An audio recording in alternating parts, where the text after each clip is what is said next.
103వ కీర్తనలో కూడా చెబుతారు చూడండి. ఆయన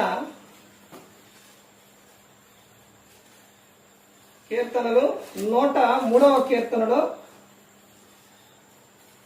నా ప్రాణమా యెహోవాను సన్నుతించుము, నా అంతరంగమునున్న సమస్తమా ఆయన పరిశుద్ధ నామమును సన్నుతించుము. నా ప్రాణమా యెహోవాను సన్నుతించుము, ఆయన చేసిన ఉపకారములను దేనిని మరువకము. చూసారండి ఏం చెప్తున్నారు? నువ్వెప్పుడు కూడా ఆయనను మరిచిపోవద్దు.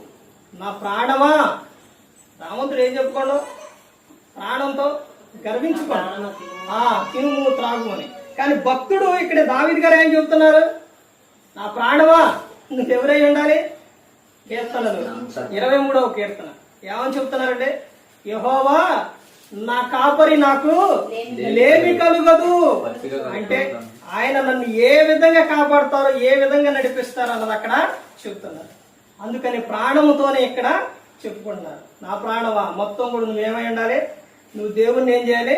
స్తుతించాలి. నువ్వు దేవుణ్ణి ఎప్పుడు కూడా మరిచిపోకూడదు అని చెప్తున్నావు.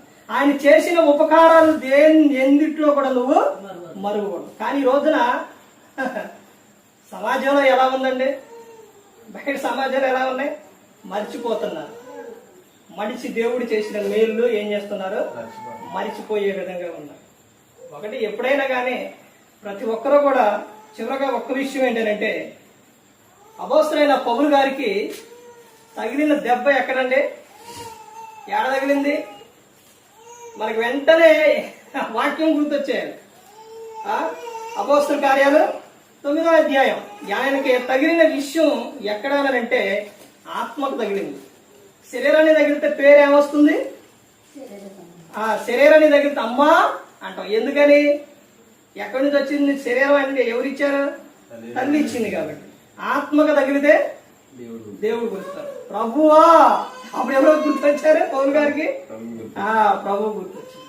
అందుకనే ప్రాణం మొత్తం కూడా దేవుడయ్యే ఉండాలి, ఆయన ఆలోచనలయ్యే ఉండాలి. ఒక్కరు కూడా క్రీస్తుని పోలి నడుచుకున్నప్పుడు ఈ లోకం ఇచ్చిన పరలోకానికి చేరుకుంటారు. మరి ఈ విధంగా నిలబెట్టి మాట్లాడించిన తండ్రి అయిన దేవునికి కృతజ్ఞతాస్తుతులు చెల్లిస్తూ, ఇంతవరకు శ్రద్ధగా ఉన్న మీకు ప్రభు పేరున హృదయపూర్వకంగా చెల్లిస్తూ ఈ మాట అందరికీ